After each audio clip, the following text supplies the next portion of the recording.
என் வாழ்வின் நோக்கமெல்லாம் இயேசுவுக்காய் வாழ்வதுதான். காலையிலே நம்முடைய கரங்களை கர்த்தருக்கு நேராக உயர்த்தி விரித்து ஆண்டவரை நோக்கி ஒரு வார்த்தை சொல்லுங்கள். என் வாழ்வின் நோக்கமெல்லாம் இயேசுவுக்காய் வாழ்வதுதான்.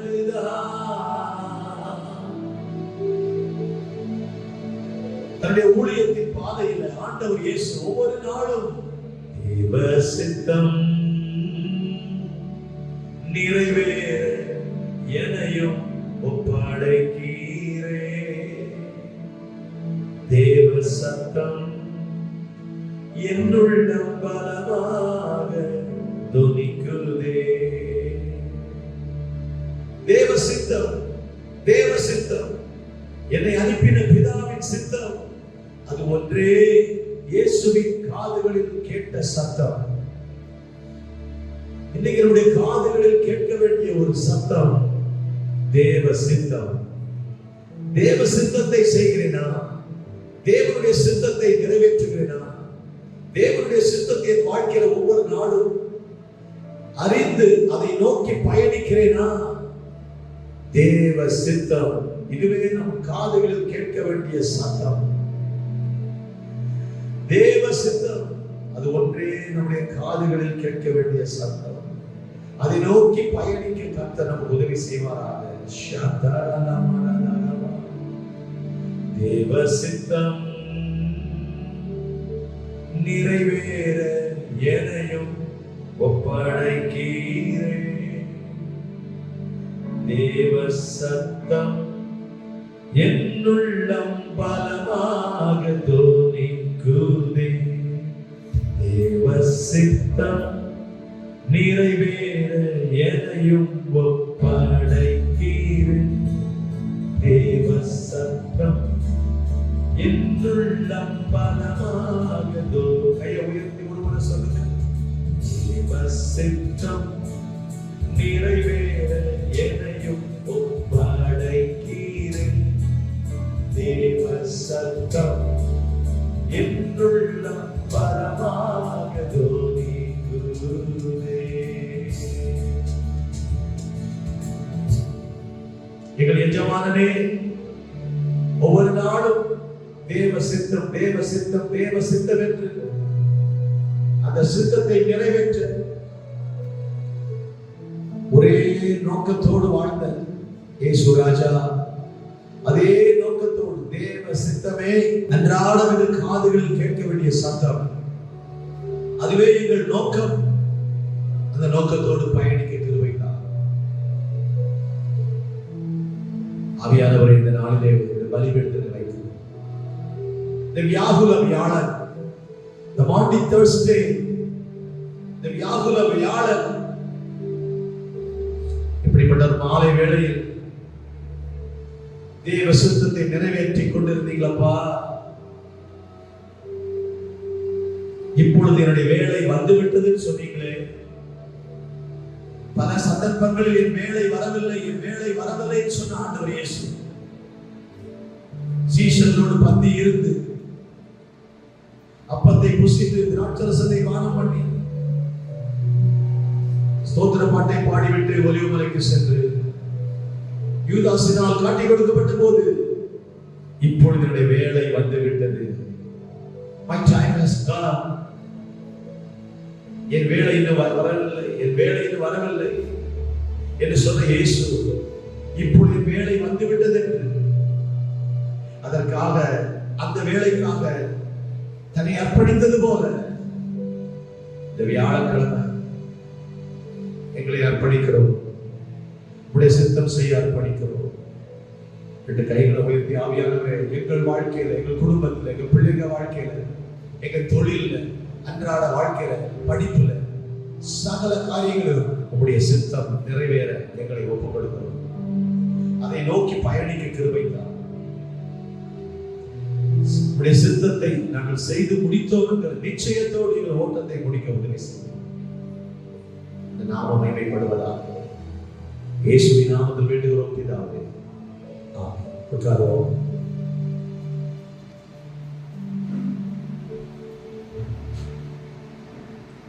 ஆண்டவருடைய பரிசுத்த நாமம் இன்றைக்கு மகிமைப்படுவதாக. இந்த வாரம் பரிசுத்த வாரம் என்று பொதுவாக சபை வரலாற்றில் அழைக்கிறார்கள். காரணம், போன ஞாயிற்றுக்கிழமை குருத்தோலை ஞாயிறு முதல் வருகிற ஞாயிற்றுக்கிழமை ஆண்டவர் இயேசு உயிரோடு உயிர்த்தெழுந்த ஞாயிறு வரைக்கும் இருக்கிறது 8 நாட்கள் பரிசுத்த வாரம். ஆண்டவர் இயேசுவோடு சம்பந்தப்பட்ட விஷயங்கள், ஒவ்வொரு நாளும் என்ன நடந்தது, அவர் சிலுவையை நோக்கி பயணித்து அது தேவ சித்தத்தை நிறைவேற்றுவதற்கு தன்னை அர்ப்பணித்த வாரம். ஆகவே இந்த வாரத்தை பரிசுத்த வாரம், அது பாடுகளின் வாரம், பேஷன் வீக், ஹோலி வீக் என்று அழைப்பார்கள். ஆண்டவருக்கு ஸ்தோத்திரம். ஞாயிற்றுக்கிழமை ஆண்டவராக இயேசு கிறிஸ்து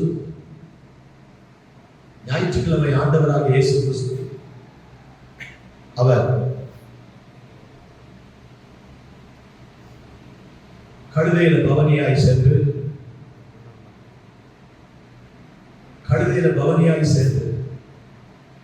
எருசலேம் நகரத்தை சுற்றி பார்த்துவிட்டு மீண்டும் பெத்தானியாவுக்கு வந்து ராத்தங்குகிறார். அது ஞாயிற்றுக்கிழமை நடக்கிற சம்பவம். திங்கட்கிழமை காலையில மீண்டும் அவர் பெத்தானியாவிலிருந்து எருசலேமுக்கு போகிறார். போகிற வழியில் அவருக்கு பசி உண்டாயிற்று. அத்தி மரத்தை பார்க்கிறார்.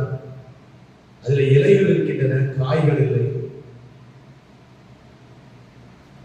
இலையே இல்லாம கூட காய் இருக்கும், ஆனா இலைகள் இருந்தா கண்டிப்பா காய் இருக்கும்.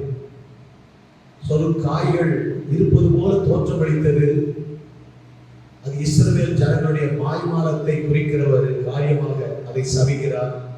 நீங்கள் கனி கொள்ளாவிட்டால் சபிக்கப்பட்டு போவீர்கள், உங்களால் பிரயோஜனம் இல்லை என்று தேசத்துக்கு ஒரு செய்தியை சொல்லுகிறார். அதன் பிறகு எருசலேம் தேவாலயத்தில் சில தேவாலயத்தை சுத்திகரிக்கிறார். மார்க்கு சுவிசேஷம் 11ஆம் அதிகாரத்தை படித்தால் திங்கட்கிழமை தான் தேவாலயம் சுத்திகரிக்கப்படுகிறது. செவ்வாய்க்கிழமை காலையில ஆண்டவராய் இயேசு மீண்டும் பெத்தானியாவிலிருந்து எருசலேமுக்கு போகிறார், டவுனுக்கு போறாரு. போற வழியில பேதுரு சொல்றார், ஆண்டவரே நேற்று நீங்க சபித்த அத்தி மரம் பாருங்க எவ்வளவு சீக்கிரம் பட்டு போயிட்டு இருக்கு. செவ்வாய்க்கிழமை காலையில் நடக்குது. மார்க்கு சுவிசேஷம் 11ஆம் அதிகாரம் படிச்சீங்கன்னா கிளீனா வருது. அப்ப ஆண்டவர் சொல்றாரு, நீங்கள் விசுவாசம் உள்ளவர்களாய் இந்த மலையை பார்த்து பெயர்ந்து போன்னு சொன்னா அதுவும் பெயர்ந்து போயிடும் சொல்லிட்டு ஜபத்தை கற்றுக் கொடுக்கிறார். ஜபம் பண்ணும்போது விசுவாசத்தோட ஜபம் பண்ணணும்னு சொல்லுகிறார். அது மட்டுமல்ல, நீங்க ஜபம் பண்ண வரும்போது உங்க சகோதரர்கள் மேல உங்களுக்கு குறை இருந்தால் மன்னித்து விடுங்கள், மன்னித்து விட்டு என்கிட்ட வந்து ஜபம் பண்ணுங்கிறாரு. ஜபத்துல மன்னிப்பு ரொம்ப அவசியம். ஆரம்பத்துல பரமண்டல ஜபத்தை செய்யும் போதும் சீஷருக்கு சொல்லிக் கொடுக்கும் போது பரமண்டலங்களில் இருக்கிற எங்கள் பிதாவே, உங்களுடைய நாமம் பரிசுத்தப்படுவதாக, உங்களுடைய ராஜ்யம் வருவதாக, உங்களுடைய சித்தம் பரமண்டலங்களில் செய்யப்படுவது போல பூமியில் செய்யப்படுவதாக. இன்றைக்கு எங்களுக்கு வேண்டிய ஆகாரத்தை எங்களுக்கு தாரும், எங்கள் கடனாளிகளுக்கு நாங்கள் மன்னிக்கிறது போல என்று ஆரம்பத்துல ஜெபிக்க கற்றுக் கொடுக்கும் போது இந்த மன்னிப்பை குறித்து சொல்லிக் கொடுத்தார். ஆண்டவர் இயேசு இப்படிப்பட்ட வியாழக்கிழமையில ஆண்டவர் கர்த்தருக்கு ஸ்தோத்திரம், ஜபத்துல மன்னிப்பு ரொம்ப அவசியம் என்பதை கற்றுக் கொடுத்தார். கர்த்தருக்கு ஸ்தோத்திரம். இந்த வியாழக்கிழமை நடந்த ஒரு விஷயம். இந்த வியாழக்கிழமையில செவ்வாய்க்கிழமை இதை கற்றுக் கொடுத்தார். செவ்வாய்க்கிழமை ஒரு சர்ச்சைக்குரிய நாள். திங்கட்கிழமை என்ன நடந்துச்சு? செவ்வாய்க்கிழமை எருசலேமுக்கு போய் போற வழியில அத்திமரம் சபிக்கப்பட்டதை பார்த்து தேவாலயத்துக்கு போயிட்டு ஆண்டவருக்கு ஸ்தோத்திரம், அதன் பிறகு வேதபாரகர் பரிசேயர்கள் கேட்ட கேள்விகளுக்கெல்லாம் இயேசு பதில் சொல்லுகிறார். It's a day of controversy. It's a day of controversy. பல சர்ச்சைகள், கேள்விகள், இவைகளுக்கெல்லாம் இயேசு பதில் கொடுக்கிறார். அது டியூஸ்டே நடக்கிற விஷயம். கர்த்தருக்கு ஸ்தோத்திரம். புதன்கிழமை என்ன நடக்கிறது என்று நமக்கு தெரியவில்லை, பைபிளும் இல்லை. ஆனால் வியாழக்கிழமை, இப்படிப்பட்ட வியாழக்கிழமையில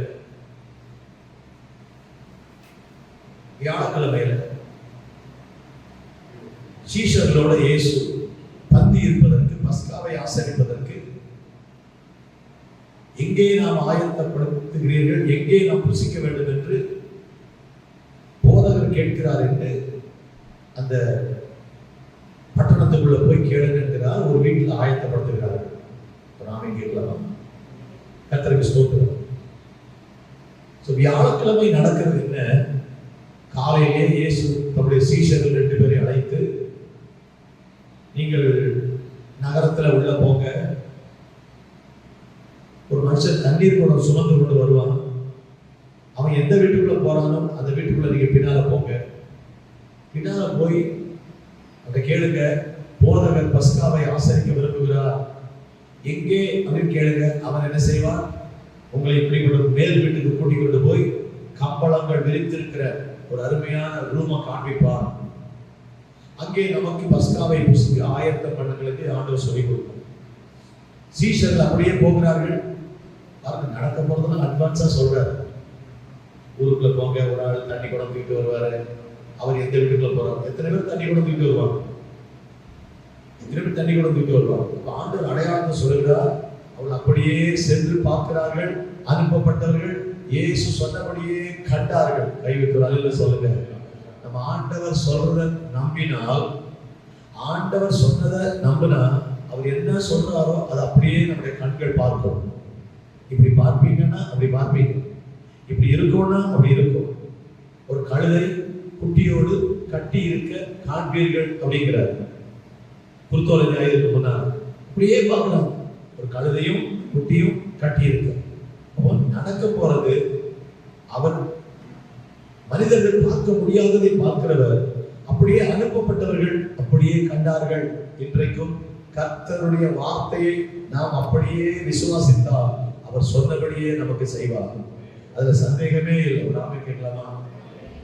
சந்தேகமே இல்லை. கர்த்தருக்கு ஸ்தோத்திரம். அப்படியே போனார்கள். ஒரு மனிதன் தண்ணீர் குடம் தூக்கி கொண்டு வந்தான். பொதுவாக தண்ணீர் குடம் இல்ல, நம்ம ஒரு பழக்கங்களை பார்க்கிறோம். இடுப்புல வச்சு நம்ம குடத்துல தண்ணி தூக்கிட்டு வராங்க. இடுப்புல வச்சு தண்ணி தூக்கிட்டு வந்தாங்க. இப்ப யாரும் இடுப்புல தண்ணி தூக்குறது இல்லை. குடத்துல யாரும் தண்ணி தூக்கி போறாங்க? இல்ல, வீட்டுக்குள்ளேயே தான் வந்துச்சு. ஆமா, தண்ணி வீட்டுக்குள்ளே வர அளவுக்கு வந்துச்சு.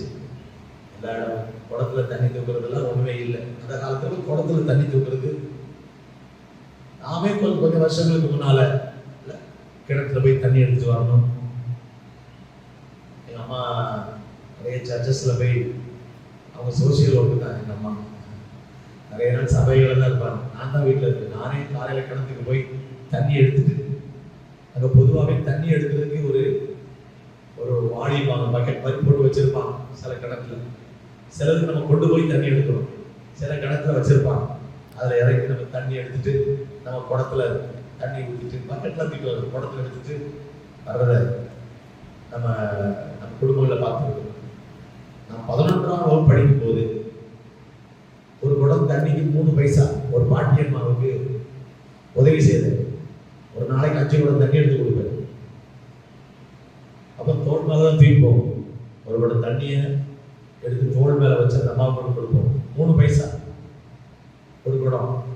5 குடம் தண்ணி எடுத்து கொடுப்பேன். நான் 11ஆம் படிக்கும் போது ஒரு நாளைக்கு 15 பைசா கிடைக்கும். ஆண்டவருக்கு ஸ்தோத்திரம். ஒரு மாசம் எவ்வளோ? 4000 ரூபாய் கிடைக்கும். டெய்லி 5 குடம் தண்ணி, ஒரு குடத்துக்கு 3 பைசா. அதெல்லாம் அந்த காலம். ஆண்டவருக்கு ஸ்தோத்திரம். எந்த வேலையும் செய்யலாம். ஒரு வேலையில சொல்லுங்க. ஆமா, எந்த வேலையும் செய்யலாம். திருடக்கூடாது, பொய் சொல்லக்கூடாது, அடுத்தவங்க பொருள் அபகரிக்க கூடாது. இழிவான வேலை என்று இல்லவே இல்லை. எந்த வேலையும் செய்யலாம். உண்மையுள்ள மனுஷன் பரிபூர்ண ஆசீர்வாதங்களை பெறும். ஆண்டவருக்கு ஸ்தோத்திரம். அதே போல ஆண்டவர் ஒரு மனுஷன் தண்ணி தூக்கி வருவான். பெண்கள் தானே தண்ணி தூக்கி போவாங்க. ஒரு மனிதன் தண்ணீர் கூட சுமந்து கொண்டு வருவான். வித்தியாசமான அடையாளத்தை காட்டுறாரு. ஒரு அம்மா வருவாங்கன்னா நிறைய அம்மா தான் தண்ணி தூக்கி வருவாங்கல்ல. ஒரு மனிதன் தண்ணீர் கூட தூக்கி கொண்டு வருவான், அடையாளத்தை காட்டுறாரு. ஆண்டவர் ஒன்று சொன்னாருன்னா அதுல சந்தேகமே வராது. ஆண்டவர் ஒன்று சொல்லி அனுப்பினாருன்னா நீங்க நம்பி போகலாம், அதுல குழப்பமே வராது. ஒரு ஆணை கேட்கலாமா? அப்படியே போறாங்க, அவங்க வீட்டை காட்டுறாரு. ஏற்கனவே கார்பெட் எல்லாம் போட்டு கம்பளங்கள் விரித்திருக்கிற ஒரு மேல் வீடு. இதெல்லாம் இந்த வியாழக்கிழமை நடக்குது. வியாழக்கிழமை நடக்குது. இந்த வியாழக்கிழமை நடக்கிற விஷயம் மத்தேயு 26ஆம் அதிகாரத்தில் இருக்கு. 4 குறிப்பு சொல்றேன், நீங்க எழுதி வச்சுக்கலாம். மத்தேயு 26 17 முதல் 29 வரைக்கும் இந்த வீட்டுல நடந்த விஷயம். மத்தேயு 26ஆம் அதிகாரத்துல இருக்குது. மார்க் 14ஆம் அதிகாரத்துல இருக்கு. மார்க் 14, லூக்கா 22ல இருக்கு, யோவான் 13ல இருக்கு. 4 சுவிசேஷத்துல இருக்கு. மத்தேயு 26 17ஆம் வசனத்துல இருந்து மத்தேயு 26 17ஆம் வசனம் முதல் 29ஆவது வசனம் வரைக்கும் இது இருக்கு. இயேசு தம்முடைய சீஷரோடு மேல் வீட்டுல பஸ்காவை ஆசரித்த அந்த சம்பவம் மத்தேயு 26. மார்க் 14ல இருக்கு. மார்க் 14 12 இருந்து 25 வரைக்கும், 12 இருந்து 25 வரைக்கும். லூக்கா 22ல இருக்கு.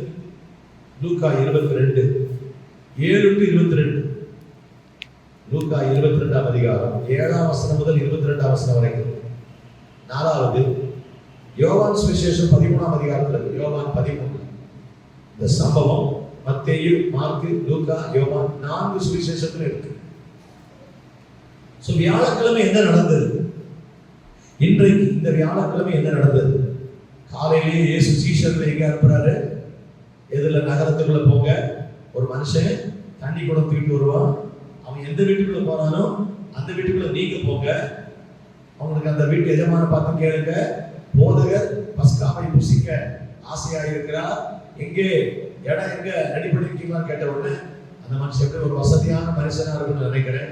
ஏன்னா கார்பெட் எல்லாம் போட்டிருக்கிற ஒரு வீடுன்னா எப்படி இருந்திருக்கும்? கம்பளங்கள் விரித்திருக்கிறவைகள், அருமையான வீடு, ரெடியா வச்சிருப்பான், காண்பிப்பான், அங்கே ரெடி பண்ணுங்க. சீஷர்கள் போய் பஸ்காவுக்கு என்னெல்லாம் வேணும்? பஸ்காவுக்கு ஒரு ஆட்டுக்குட்டி வேணும், ஒரு ஆடு வேணும்.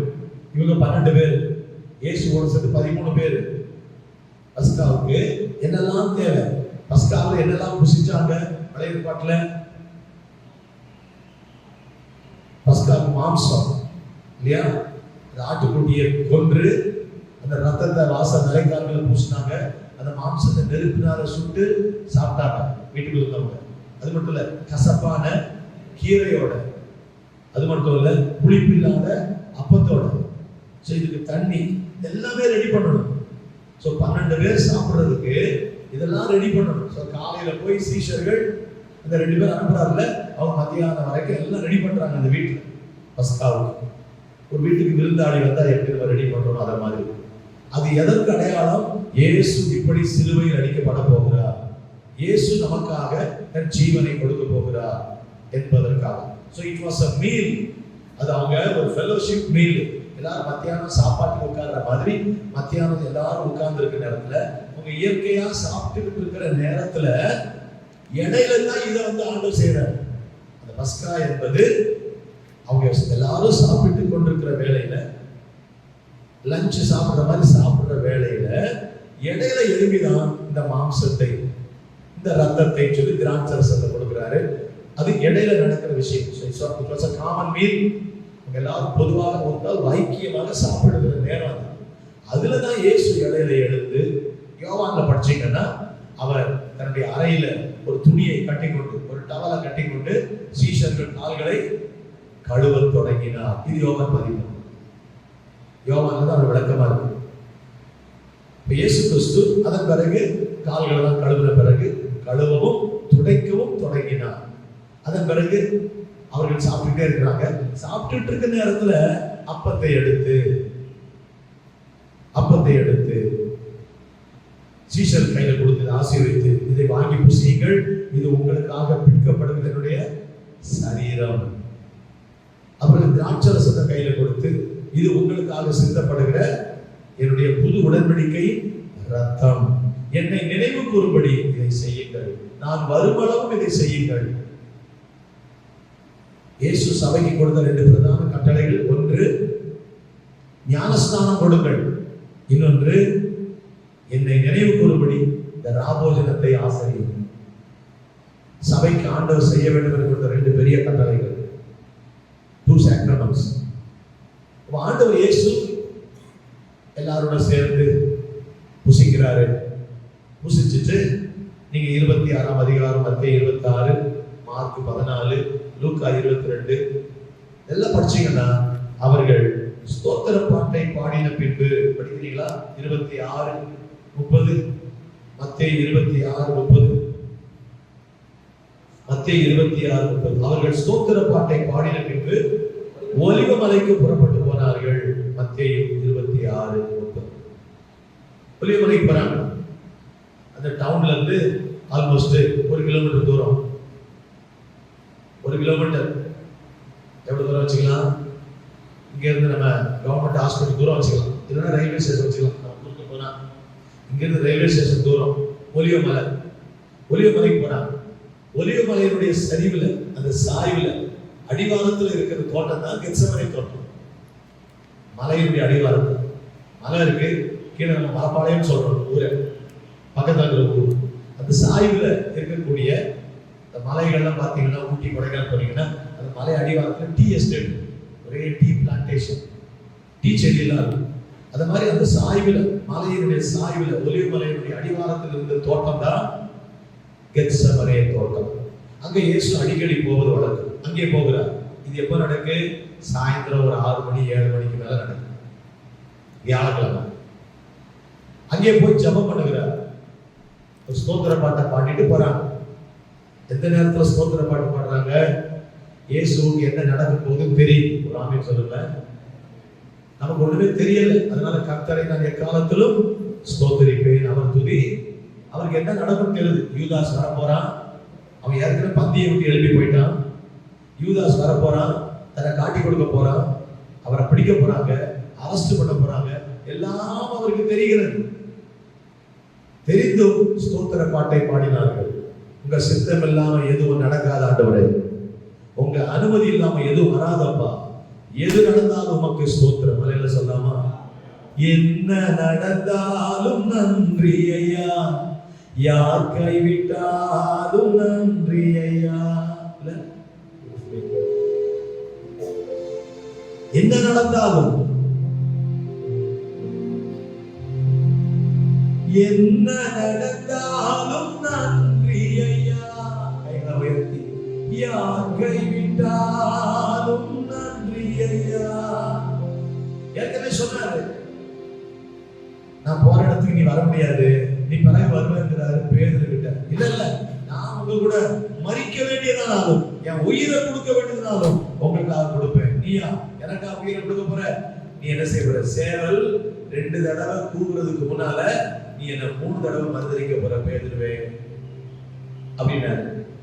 உங்களுக்கு ஒரு காட்டி கொடுப்பான் என்றார். இதெல்லாம் வியாழக்கிழமை சாயந்தரம் பேசிட்டு நடந்து அப்படியே கெத்செமனே தோட்டத்துக்கு போறாரு.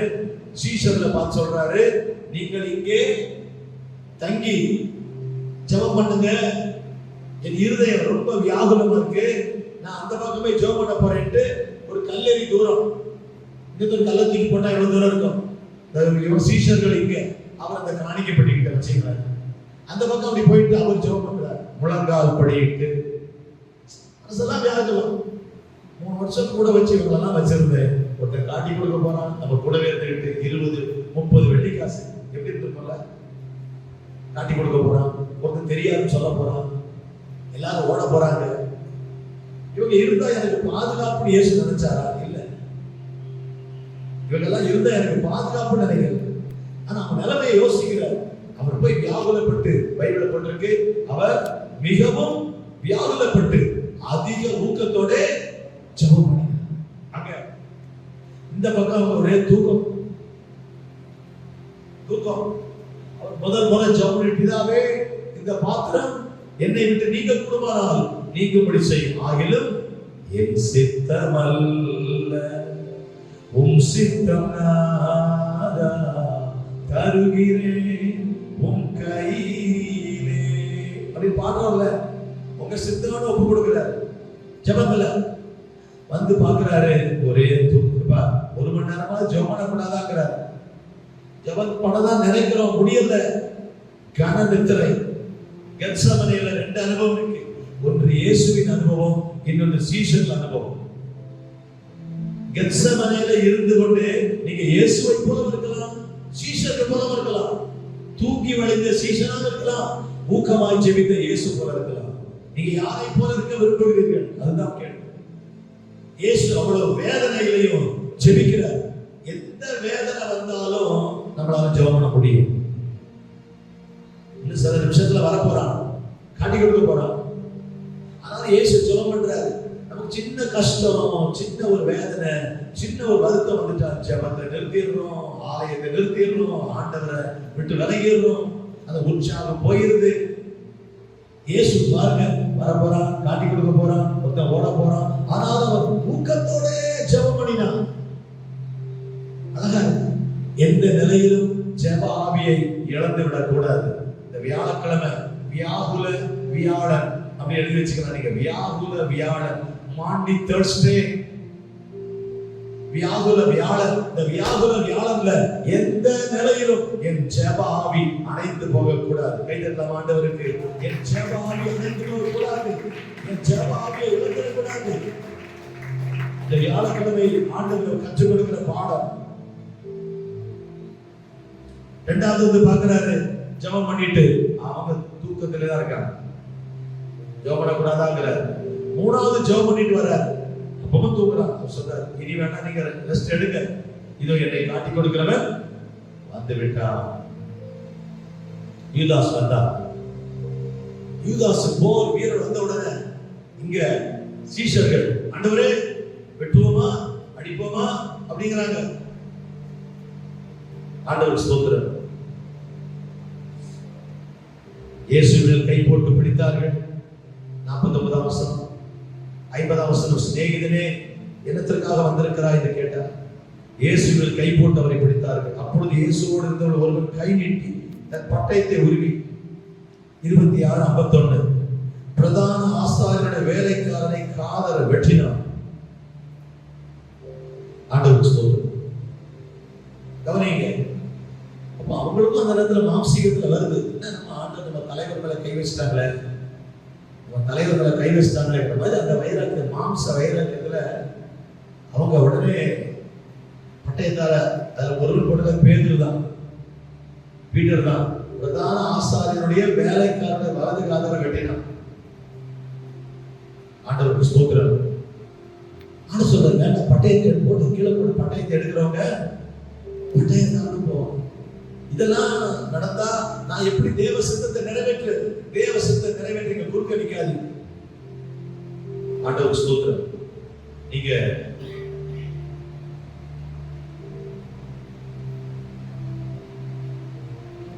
லூக்கா சுவிசேஷத்துல படிச்சீங்கன்னா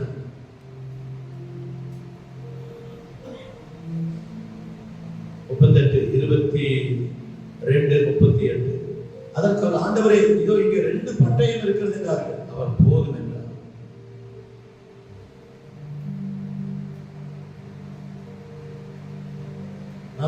அவர் இப்படி பேசுகையில் ஜனங்கள் கூட்டமாய் வந்தார்கள். அவர்களுக்கு முன்னே 12 ஒருவனாகிய யூதாஸ் என்பவர் வந்து இயேசுவை முத்தம் செய்யும்படி அவரிடத்தில் சேர்ந்தார். யோவான் சுவிசேஷத்திலும் வாசிக்க முடியும். யோவான் சுவிசேஷம் 18ஆம் அதிகாரம் 4 சுவிசேஷங்களையும் வாசிக்கிறோம். மத்தேயு, மார்க்கு, லூக்கா, யோவான். ஆண்டவருக்கு ஸ்தோத்திரம்.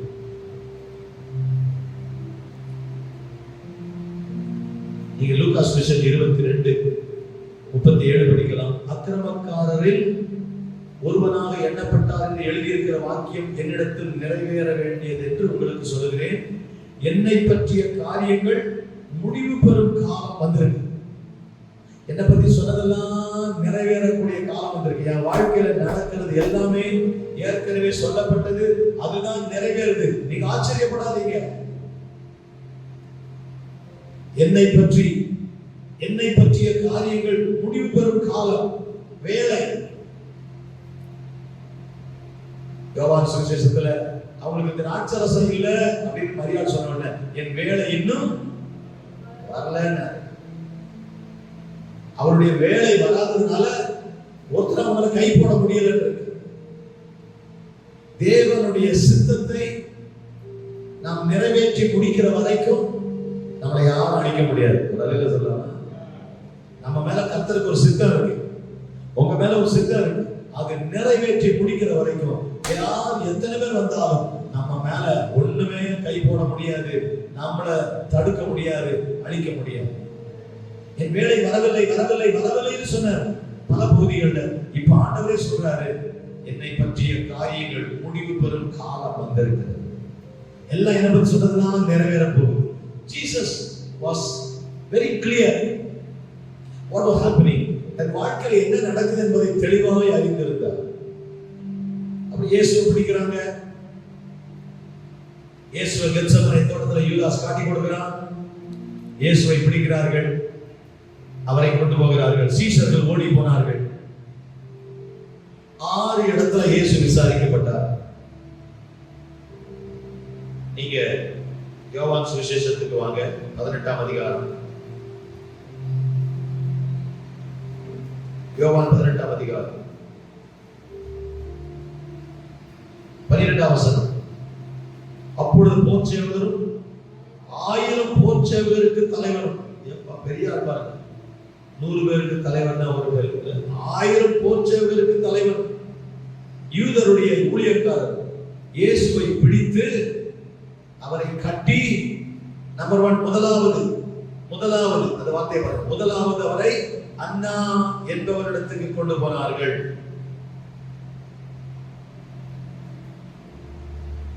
அன்னா என்பவரிடத்துக்கு கொண்டு போனார்கள். அவர் காய்பாவுக்கு மாமா. அன்னா காய்பா மருமகன், அண்ணா மாமனார். முதல்ல அண்ணா விசாரிக்கிறார், 2வது காய்பா விசாரிக்கிறார். ஒரே நைட்ல 3வது சனகரின் சங்கம், அவங்க தலைமை ஆட்சி பீடம், தலைமை குழு ஒன்று இருக்கு, சனகரின் சங்கம், சான்ஹெட்ரின் கவுன்சில். 3வது அவங்க விசாரிக்கிறார். 4வது பிலாத்து விசாரிக்கிறார். 5வது குற்றமில்லை என்று ஏரோதுக்கு அனுப்புகிறார். ஏரோது விசாரிக்கிறார். அடுத்தது ஏரோதுக்கு பிறகு வீட்டு பிலாத்து. 6 முறை இயேசு இந்த வியாழக்கிழமை இரவு விசாரிக்கப்படுகிறார். எத்தனை முறை விசாரித்தாலும் அவரிடத்தில் ஒரு குற்றமும் இல்லை. இந்த வியாழக்கிழமையில எத்தனை சதி திட்டங்களை தீட்டி பொய் குற்றச்சாட்டுகளை இயேசுவின் சுமத்தினாலும் தீர்ப்பு என்ன? குற்றமில்லை. இன்னைக்கு நீங்களும் நானும் இந்த வியாழக்கிழமை, இந்த பெரிய வியாழக்கிழமை, இந்த வியாழன்ல இயேசுவை போல ஒரு குற்றமில்லாத வாழ்க்கை வாழ கர்த்தர் நமக்கு உதவி செய்வாராக. கையை உயர்த்தி அல்லேலூயா சொல்றீங்களா? இயேசுவை போல ஜெபிப்போம், இயேசுவை போல தேவ சித்தத்தை நோக்கி போவோம். நடக்கிறதெல்லாம் தேவ சித்தப்படி நடக்கிறது என்று சொன்னார். இவ்வளவு நெருக்கத்திலும் ஜெபம் பண்ணினார், அவ்வளவு நெருக்கத்திலும் பாட்டு பாடினார்கள், ஸ்தோத்திர பாட்டை பாடினார்கள். அவ்வளவு நெருக்கத்திலும் ஜெபம் பண்ணினார். அவருக்கு நடக்கும்போது ஏன் இப்படி நடக்கும் கேட்கிறாங்க. இல்ல, என்னை பற்றி சொல்லப்பட்டவைகள் நிறைவேறும் காலம் வந்து விட்டது அறிந்திருந்தா அவருக்கு ஷாக் ஒண்ணுமே இல்லை, அவருக்கு ஒண்ணு அதிர்ச்சி இல்லை. அடுத்ததாக வசனம் சொல்லுகிறது, இரவெல்லாம் விசாரித்தார். 6 முறை விசாரித்து குற்றமற்றம் நிரூபிக்கப்பட்டார்.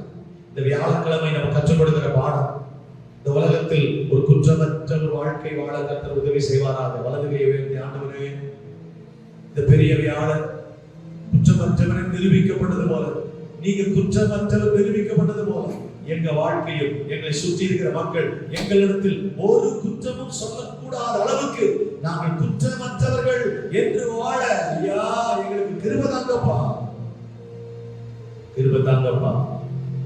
நம்மள விரல் நீட்டி ஒருத்தர் கொண்டு சொல்ல முடியாத அளவுக்கு நான் வாழ எனக்கு உதவி செய்கிறேன்.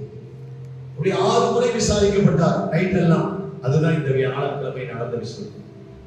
கடைசியில எவ்வளவு விசாரிக்கப்பட்டாலும் ஒரு குற்றமும் இல்லை. சரி, ஒருவேளை இவரை தண்டிச்சா, சாட்டையால் அடிச்சா, ஒருவேளை மக்கள் மனசு மாறுவதுதான் பிலாத்து அவரை சாட்டையால் அடிக்கிறது. விடியற் காலம், இன்னைக்கு வியாழக்கிழமை ராத்திரி முடிஞ்சு வெள்ளிக்கிழமை விடியற் காலம், வெள்ளிக்கிழமை விடியற் காலம். ஆக்சுவலா இயேசு கிறிஸ்து இரவெல்லாம் விசாரிக்கப்பட்டு நமக்கு நடுராத்திரி 12 மணிக்கு தான் ஒரு நாள் ஆரம்பிக்கும். அது யூதர்களுக்கு அப்படி இல்லை. இன்னைக்கு சாயந்தரம் 6 மணிக்கு வெள்ளி ஆரம்பிச்சோம். இப்ப வியாழக்கிழமை இல்லையா, நமக்கு வியாழன் எப்ப ஆரம்பிக்கும்? நேற்று சாயந்தரம் 6 மணிக்கு ஆரம்பிச்சோம். ஒவ்வொரு நாள் சாயந்தரம் அடுத்த நாள் ஆரம்பிக்கும். சோ நமக்கு வியாழக்கிழமை சாயந்தரம் சொல்லும் போது 6 மணிக்கு வெள்ளிக்கிழமை ஆரம்பிச்சோம். அவங்க நாள் சாயந்தரம் டு சாயந்தரம். இன்று மாலை 6 மணி முதல் நாளை மாலை 6 மணி, அவங்க நடுராத்திரி டு நடுராத்திரி. இன்னைக்கு புதன்கிழமை சாயந்தரத்துல இருந்து வியாழக்கிழமை ஆரம்பிச்சோம். வியாழக்கிழமை ஃபுல்லா நடக்குது. வியாழக்கிழமை சாயந்தரம் நம்ம கணக்குப்படி நைட் எல்லாம் இயேசு விசாரிக்கப்பட்டு வெள்ளிக்கிழமை காலையில அடிக்கப்பட்டார். 2 தூண்களுக்கு நடுவாக அவருடைய மேல் வஸ்திரத்தை எடுத்து விட்டு இடுப்புல மட்டும் துணியை வைத்து விட்டு அவரை அடிக்கிறார்கள். இந்த பக்கம் ஒரு வீரன், இந்த பக்கம் வீரன், அடி அடிக்கிறாங்க. 39 அடி அடிக்கிறாங்க சாட்டையால. பயங்கரமான அடி. நம்ம ஊர்ல மக்கள் பார்க்க கொடுத்து சாட்டையால அடிச்சுக்கிறாங்கல்ல சில ஆட்கள், ரொம்ப அடி வாங்குற மாதிரி. ரீசெண்டா பாத்தீங்க தானே, ஒரு கட்சி தலைவர் சட்டையை கட்டிட்டு ரோட்ல இருந்து அடிச்சுக்கிறாங்க. ரத்தம் வச்சா கை கால உடஞ்சிச்சா, அப்படியே நாளை டமால் அடிச்சுக்கிட்டு என்னெல்லாம் பண்றாங்க ஆட்களுடைய மனதை மாற்றி. இயேசுவை நிக்க வச்சு அடிச்சாங்க. ஒவ்வொன்றும் எலும்பு துண்டு ஈய குண்டு இருக்கும். அப்படியே சதையை கிழிச்சுக்கிட்டு போகும். அதுல கொஞ்சத்தை தான் காட்டுறாங்க இந்த படங்கள்ல. நிஜமா காட்ட முடியாது, கொஞ்சத்தை காட்டுறாங்க. இப்படி அடிபட்டிருக்கலாம். ஆண்டவர் சொல்லும் இயேசுவை நிக்க வைத்து அடித்து அது வரப்பட்டு பிலாத்து நிக்க வைக்கிறார். இதோ உங்கள் ராஜா. இது வெள்ளிக்கிழமை காலையில் நடக்குது. நாளை காலையில் இவனல்ல எங்களுக்கு ராஜா, ராயன் தான் எங்களுக்கு ராஜான்னு சொல்ல. இயேசு என்ன செய்யணும்? சிலுவையாக மக்களை திருப்திப்படுத்த முடியலன்னு சொல்லலாம். நாளைக்கு இந்த நைட் எல்லாம் இன்னைக்கு ராத்திரி விசாரிச்சுட்டு வெள்ளிக்கிழமை காலையில அடிச்சு, ஆனாலும் மக்கள் மனசு மாறல. தலையில் முள்முடியை வச்சு சிலுவையை சுமந்து கொண்டு இயேசுவை கொல்கதா மலைக்கு கொண்டு போறாங்க. அது நாளைக்கு காலை நடக்கிற விஷயம். இந்த வியாழக்கிழமை நாம் கற்றுக் கொடுக்கிற பாடம் என்ன? எவ்வளவு நெருக்கத்திலும் எவ்வளவு கஷ்டத்திலும் ஆண்டவரை, தேவ சித்தத்தை நோக்கி பயணியுங்கள். ஆரம்பத்தில் சொன்னேன், தேவ சித்தம் தேவ சித்தம் தேவ சித்தம். அது ஒன்றுதான் இயேசுவின் காதுல கேட்ட சத்தம். டெய்லி தேவ சித்தம் செய்கிறேனா, தேவ சித்தம் செய்கிறேனா, தேவ சித்தம் செய்கிறேனா, தேவ சித்தத்தை செய்கிறேனா, தேவ சித்தத்தை நிறைவேற்று. அதுவே தான் இயேசுவின் குறிக்கோள். தேவ சித்தம் நம்முடைய நோக்கமா இருக்கும். நம்பர் 1. இரண்டாவது, எவ்வளவு நெருக்கத்திலும் எவ்வளவு கஷ்டத்திலும் ஸ்தோத்திர பாட்டை பாடினார்கள். ஸ்தோத்திரம் எதுக்கு சொல்லுவோம்? ஒரு நன்மை கிடைத்தவுடன் சொல்லுவோம். ஆனா இயேசு தனக்கு என்ன நடக்க போது அறிந்து ஸ்தோத்திர பாட்டை பாடினார். எந்த சந்தர்ப்பத்திலும் துதியுங்கள், எந்த சந்தர்ப்பத்திலும் துதியுங்கள். பொறாமைகள் வேண்டாம். இரண்டாவது. மூன்றாவது, இயேசு கெத்செமனே தோட்டத்துக்கு போய் ஜெபம் பண்ணினார். ஜெபம் பண்ணும்போது தேவ சித்தத்தை நிறைவேற்ற கர்த்தர் நமக்கு பலம் தருகிறார். எல்லா நேரமும் தேவ சித்தம் சந்தோஷமா இருக்காது, கஷ்டமா இருக்கும். மரியாள் வாழ்க்கையில தேவ சித்தம் ரொம்ப கஷ்டம். திருமணமாகாத ஒரு பெண்ணு கர்ப்பவதியாகி ஒரு பிள்ளையை பெற்ற 10 பேர் 10 விதமா பேசுவாங்க. தேவ சித்தம் எவ்வளவு கஷ்டம். ஆனாலும் மரியாள் சொன்னாள், நான் ஆண்டவருக்கு அடிமை. யோசேப்புக்கு கஷ்டம். தேவ சித்தம் எல்லா நேரமும் சந்தோஷமா இருக்காது, கஷ்டமா இருக்கும். ஆனா நீங்க ஜெபம் பண்ணும் போது அந்த தேவ சித்தத்தை நிறைவேற்ற கர்த்தர் பலம் தருவார். தேவ சித்தத்தை நோக்கி பயணியுங்கள். எந்த சந்தர்ப்பத்திலும் துதியுங்கள், எந்த சந்தர்ப்பத்திலும் முழங்காலை முடக்குங்கள், ஊக்கமாய் ஜெபம் பண்ணுங்கள்.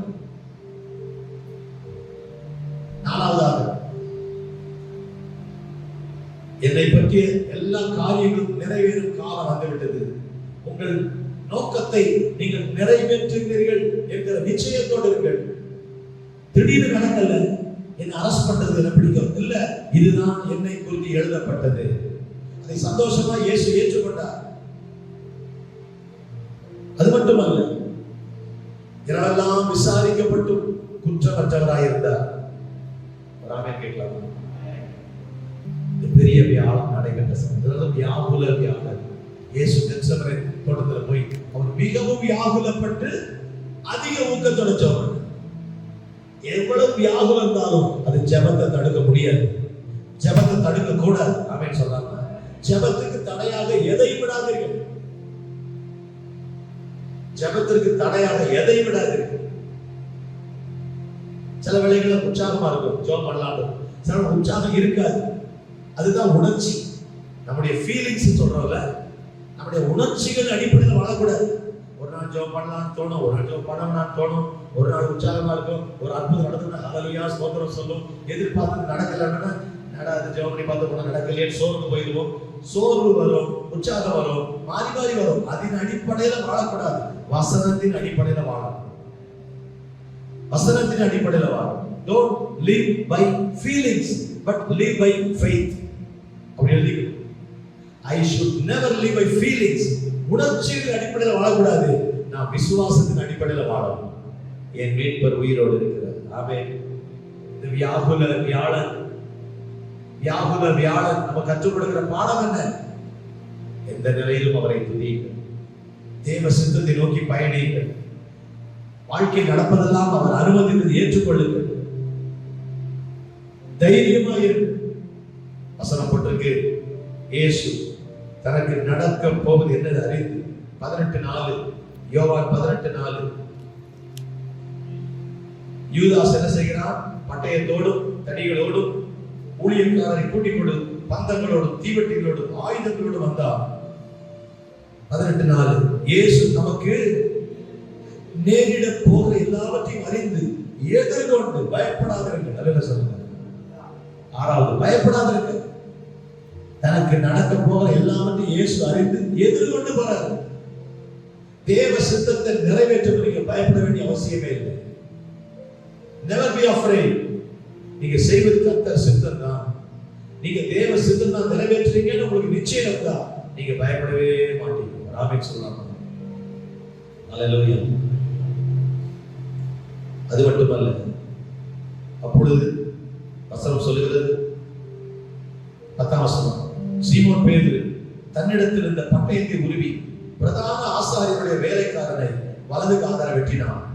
அந்த வேலைக்காரனுக்கு மல்குஸ் என்று பெயர். அப்பொழுது இயேசு பேதுருவை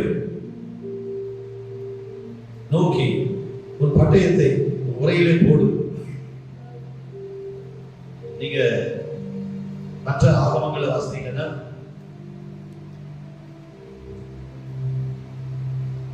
இயேசு அவரை சுஸ்தப்படுத்தினார். 22:51 லூக்கா 22:51 50ல வேலைக்காரனை வெட்டினார். லூக்கா 22:50 51ல இயேசு அப்பொழுது இயேசு இம்மட்டில் நிறுத்துங்கள் சொல்லி அவனுடைய காதை தொட்டு அவனை சுஸ்தப்படுத்தினார். ஆமென். எந்த சந்தர்ப்பத்திலும் நன்மை செய்யும். எல்லாரும் தீமை செய்ய வந்திருக்காங்க, அவங்களுக்கு இயேசு நன்மை செய்யும். 7 விஷயங்களை நான் சொன்னேன். இந்த வியாகுல வியாழன், திரும்ப ஒருக்கா சொல்லட்டேன். வியாகுல வியாழன். நம்பர் 1, முதலாவது காரியம், எந்த சந்தர்ப்பத்திலும் கர்த்தரை துதியுங்கள். 2வது, எழுதுறீங்களா? 2வது, எந்த சந்தர்ப்பத்திலும் ஊக்கமாய் ஜெபம் பண்ணுங்க. ஜெபத்தை எதுவும் தடுத்து விடாதபடி காத்துக்கொள்ளுங்க. 3வது,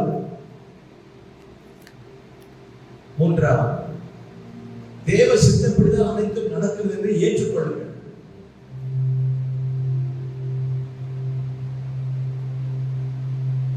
4வது,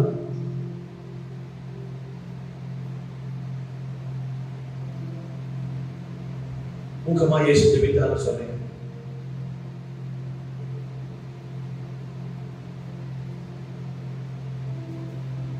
இயேசு கிறிஸ்து தீமை செய்ய வந்த அந்த தன்னை காட்டிக் கொடுக்க வந்த அந்த யூதாசை சிநேகிதனே என்ற அன்பை காண்பிக்கிறார். ஆமென். யார் நமக்கு தீமை செஞ்சா நமக்கு என்ன செய்யறாளா? அது மட்டுமல்ல, ஜெபித்தாரு, துதித்தாரு, தேவ சித்தத்தை நோக்கி பயணித்தாரு, தேவ சித்தத்தை நிறைவேற்ற சொன்னாரு. எனக்கு தீமை செய்தவங்களுக்கு நன்மை செய்தாரு, எனவெல்லாம் விசாரிக்கப்பட்டு குற்றமற்றவராக இருந்தாரு.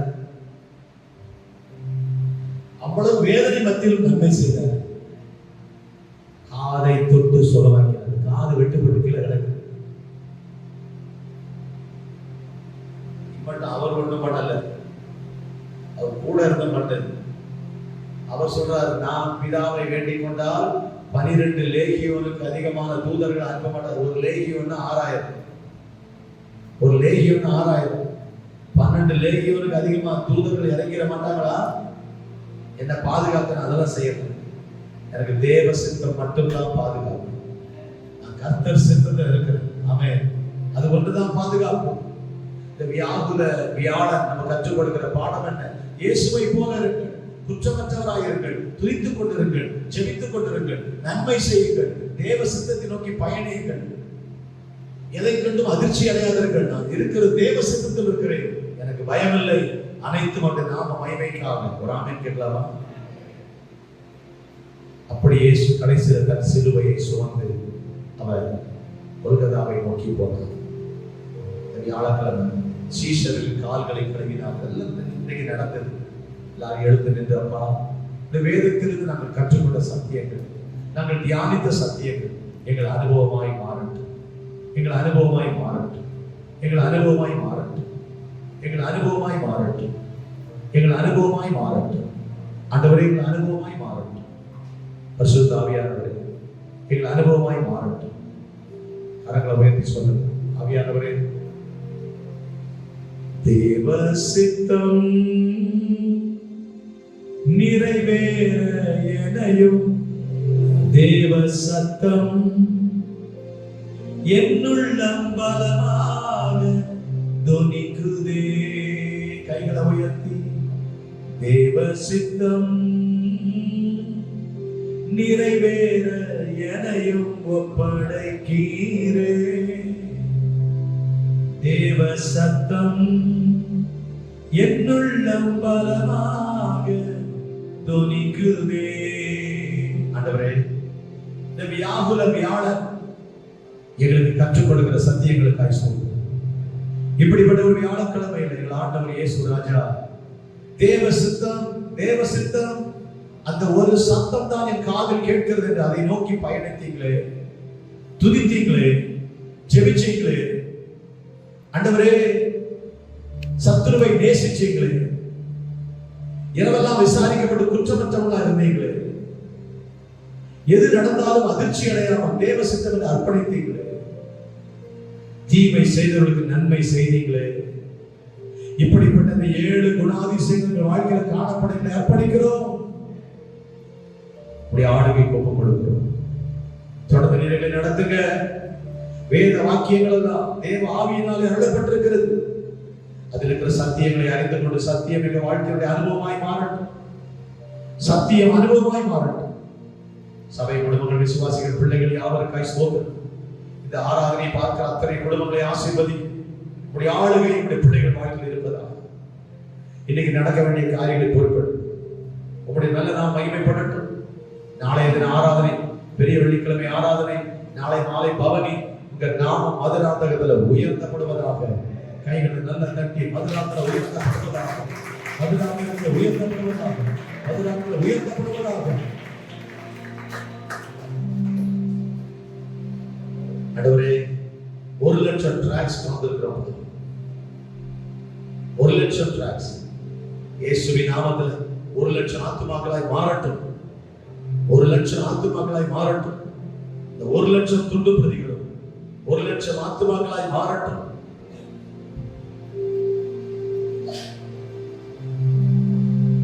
இந்த டிராக்டர் நேரா கையை நீட்டி என் கரத்தில் வைத்திருக்கிறேன். ஆண்டவர் இயேசுவை பாடு நம்மை சித்தரிக்கிற ஒரு படம்.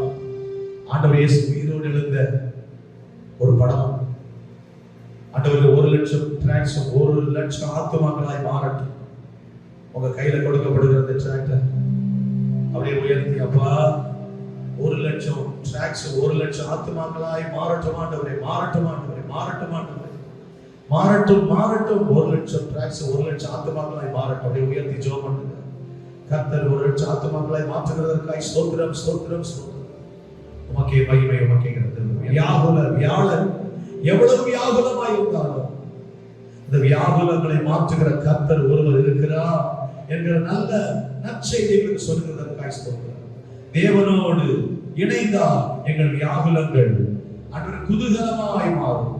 வியாகுலம் குதூகலம், வியாகுலம் தேவ சித்தத்தை செய்யும் போது வியாகுலம் குதூகலமாய் மாறும். அப்படி எங்கள் வாழ்க்கையை மாற்றுகிறதற்காய் ஸ்தோத்திரம். உமக்கே மகிமை, உமக்கே கர்த்தர். இயேசுவின் நாமத்தில் வேண்டுகிறோம் பிதாவே.